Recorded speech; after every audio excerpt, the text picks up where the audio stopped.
Per the Education Regulatory Bodies Act 2020, Act 1023, all university colleges are mandated to become autonomous from their mother universities by the end of 2024 or cease to exist.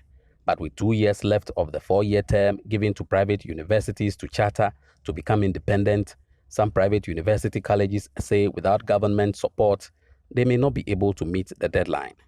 President of the Egyiri University College, affiliated to the University of Education, Winneba, who was speaking to the media at the 11th congregation, revealed that the lack of financial support from government to private universities struggling to survive may hinder most of them from achieving the autonomy. According to him, it is increasingly difficult to retain lecturers when they attain higher certificates such as MPhil or PhD, since they opt for public universities due to the salary demands. He proposes for government to assist in paying of lecturers in return for a share of the profits they make by private universities. He recounted how presidents of other university colleges at a recent workshop organized by the Ghana Tertiary Education Commission also lamented how frustrating it has become in their quest to attain autonomy. He fears they may have to cease operations by the deadline and thus wants government to support the university colleges considering their contribution to higher education in the country. If you look at the public universities, the government takes care of the salaries of the lecturers and then the staff of the universities. The government is also assisting them to improve their facilities. But if you look at the private universities, it appears as if we are struggling to pay the salaries and other personal emolument of both the lecturers and then the other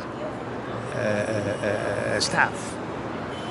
And aside from that, we also have to struggle to maintain our facilities. And it becomes too much of a problem.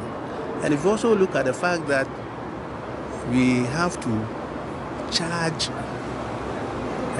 school fees that can assist us to improve on our facilities and also to pay the salaries, we realize that the fees should go a bit higher. And then if you look at the competition also in the tertiary education industry, especially where the public universities are also part, it becomes very difficult for us even to survive. The government should try as much as possible to bridge the gap of assistance that is being given to the public universities, yes, to the private. Even apart from the certificate and the accounts, we pay affiliation fees. And the affiliation fees to us are huge.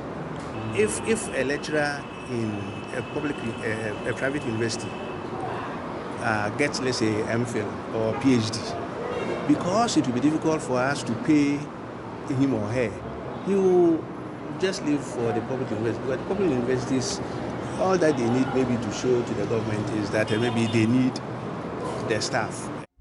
Meanwhile, Dr. Christian Hammond, in an earlier speech read on behalf of the Vice-Chancellor of the University of Education, Winneba, Professor Mauto Avoke, mentioned that UUW will support its affiliated university colleges to ensure that they successfully become independent.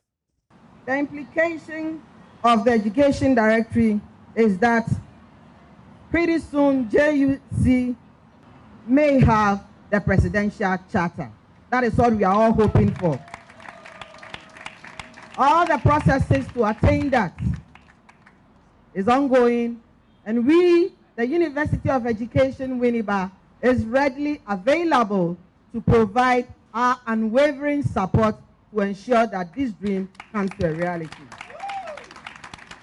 Authorities at the Egyiri University College says they are struggling to meet up the presidential charter that allows for private universities to be autonomous. They are hoping that government in no time will make the process seamless. Carl Stete, City News, Egyiri University.